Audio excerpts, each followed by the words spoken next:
Capítulo V de Moisés a Jesús, por Isaías. La siembra de las semillas definitivas de los principios de sabiduría y progreso general empieza ahora, con la liberación del pueblo de Israel. El embrión tan bien preparado con la doctrina Veda ya tenía raíz para poderse sembrar con provecho, y el almácigo era aquel pueblo donde se encontraban todos los 29 misioneros, y del Sinaí baja la ley escrita, que era la raíz viva e inmortal que se había de hacer árbol, dar flores y razonar frutos que se comerían después de la liquidación, cuando se habrían segado las mieses en el juicio final que Moisés declararía. Mas si Eva se había multiplicado hasta allí, para dar siempre vida corporal al legislador y antecesores, patriarcas y misioneros, ahora tendría trabajo aún más proficuo para dar vida a los profetas y caudillos y grandes sabios, no solo en el pueblo de Israel sino en todo el mundo, pues ya Moisés proféticamente le había dicho al pueblo que los gentiles vendrían a respetarlo, y es que en aquel pueblo se introducirían,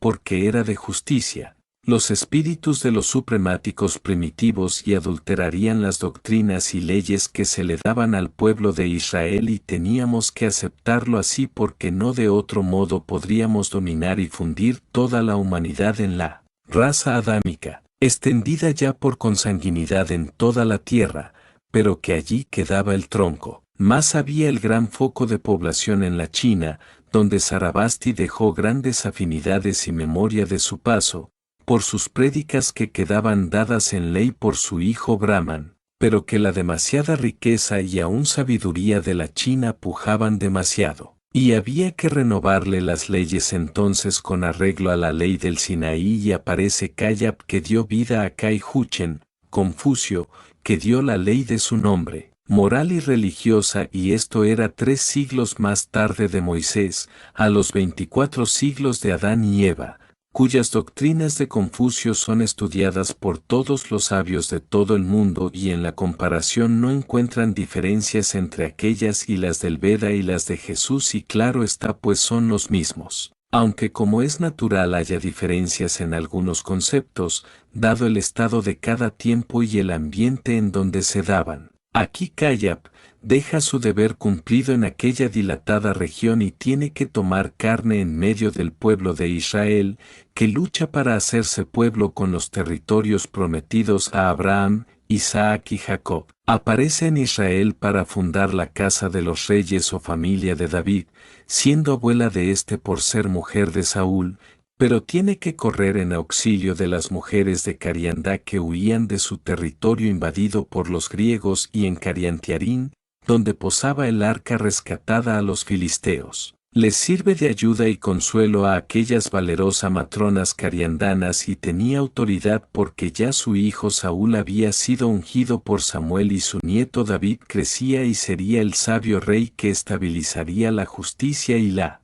fe del pueblo. De David había de nacer el primogénito heredero que, sabía su abuela, que sería el mismo Adán, pero al ser este propuesto por las influencias de la madre de Salomón, concubina de David, que, aunque fuera Salomón bueno y sabio, era uno de los espíritus supremáticos de los primitivos, por lo cual levantarían un templo, cosa que no había hecho nunca la familia adámica porque es contrario a su doctrina y al principio de adoración al Creador y único Dios en espíritu y verdad. Se veía llegar el cumplimiento de lo dicho por Moisés, de que los gentiles y paganos vendrían a despertar a Israel, y en Salomón iba a empezar su sueño. Al efecto, desencarna la abuela de David y nace de la mujer de Eliasim, para ser mujer de Amos, y parió a Isaías, que era el mismo legislador que le pronosticó al pueblo su caída. Le prometió al Mesías Jesús y anunció las cosas todas hasta el juicio, y os bastará leer a Isaías. El maestro moralista da la familia, Isaac, que es el mismo al que Isaías anuncia como Mesías Salvador del pueblo de Dios. Obedeciendo las órdenes de los consejos del Padre, ha de tomar carne en el punto más adelantado en aquellos momentos históricos, la Grecia, para dar las primeras lecciones de filosofía astronómica. bajo el nombre de Antulio, y es la misma Eva su madre, y Antulio cae bebiendo la cicuta por el odio de los sacerdotes del Areópago, que nunca pudieron vencerlo en su profunda sabiduría. Pero a Grecia habían acudido ya muchos espíritus misioneros para ser discípulos de Antulio y continuadores de su filosofía, que se daba para cambiar los ritos y cultos y matar sus ídolos y dioses. Como la Grecia por su posición topográfica era el punto intermedio entre el Asia y la Europa, y por su progreso, a causa de que allí refluían la voz y las costumbres de todos los hemisferios, en su gobierno, en sus ciencias, en sus artes y en sus religiones, era un compuesto de todo el mundo y de todos recibían lo mejor, como es natural que suceda en todo país que recibe inmigraciones. Más ya, con los principios filosóficos astronómicos dejados por Antulio, se trabó una gran lucha de principios y la luz se hacía más clara, pero era envuelta por el Areópago que cada vez estaba más confundido haciendo y derogando leyes, pero el sacerdocio era condenado a su desaparición. Con esta lucha de principios se levantaron las grandes guerras médicas y las civiles, pero la luz se descubriría cada vez más si aparece otra vez la madre del legislador y lo pare de nuevo siendo Sócrates, cuyos principios son respetados por todo el mundo y su madre con la profesión de partera va dejando conocimientos y el sello de la inmortalidad y del único Dios, que su hijo, fundamentaría en cátedras y prédicas y ya viejo y por intrigas de la princesa de Epiro que no pudo vencerlo a sus pasiones. Es acusado de inmoralidad y juzgado ante más de 500 jueces y con 6 votos de mayoría es condenado a beber la cicuta como su hermano Antulio y la Grecia se condena a sí misma a su destrucción. La ley dada en Iberia en el siglo XI de Adán por Jun, hijo de Ceres, la sabían los vascos y la habían extendido por toda la Europa hasta el confín de la hoy Rusia y se habían hecho pueblos fuertes en su libertad y ley natural, pero se había reunido un foco de fugados y desterrados de la Persia, el Egipto y la Grecia y los dominaba una colonia vasca sobre el Tíber en el hoy castillo de Sante Ángelo y se unificaron las 3 colonias itálica, griega y vasca, dando por fundada a Roma, que por razón de ser, como siempre sucede, todos esos expatriados hombres de empuje y de ideales, pero aquí con más razón, porque ello era preparado por los espíritus de los misioneros para en su día allí encadenar y encerrar al enemigo de la raza adámica, después de haber dado suelta y libertad a los ideales de progreso y civilización allí congregados, por la persecución de la supremacía, era hora de dar leyes civiles, leyes de derecho de gentes,